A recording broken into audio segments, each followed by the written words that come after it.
Why do they always say it's codependency? Because they are so hyper independent that any sort of attack on their independence is too much.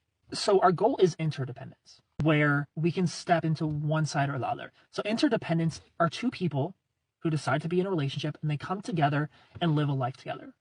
These people communicate. These people let each other know when they're running late. When plans are going to happen, they communicate and talk through the plans. Like, does this match with our schedule? Is everything okay? A hyper-independent person, they're going to make plans no matter what. And if we had something going on, too bad. I'm going to this thing because it allows me to run away from my relationship. Hyper-independent people are constantly looking for ways to escape the relationship. And what this does is take even a secure person, especially an anxious person though, this will take even a secure person and starve them of intimacy. And what happens when you're starving, when you're thirsty, and you get a glass of water? You're chugging it. You're chugging the glass of water when you finally get a glass of water because you're so deprived of water. So an avoidant person keeping all this distance, hanging out with their friends all the time, making plans without communicating the plans to their partner, just constantly living life like they're single.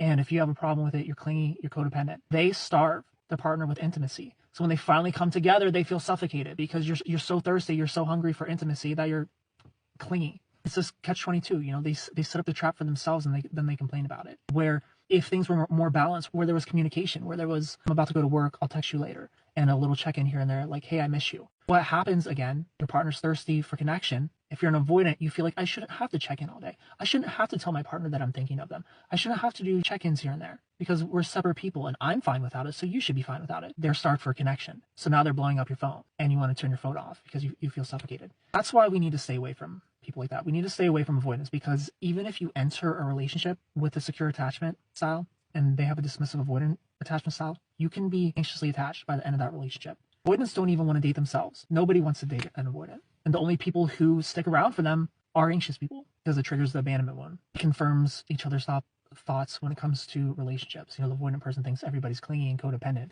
The anxious person thinks nobody's ever going to love me as much as I love them. Confirmation bias. You know, you have the partner who's never going to love you because they're avoidant, and you have the partner who's always clingy because they're anxious. And you're triggering the anxious attachment, and you're triggering the avoidance on your side by just trying to get a little love. You're trying to chug down that water when you finally get some, and that just pushes them away. And then them being pushed away makes you more thirsty, makes you more hungry, and it just never ends. It's a never-ending cycle. That's why one person needs to choose to be secure. That's why communication is important.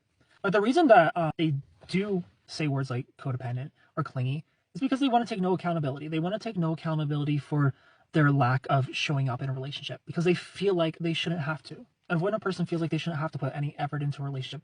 They really want roommates that they can sleep with. An avoidant wants somebody to act like them. But the problem is when you have two avoidants in a relationship, you have two people who don't put in any effort. So there's no relationship. So it'll never work.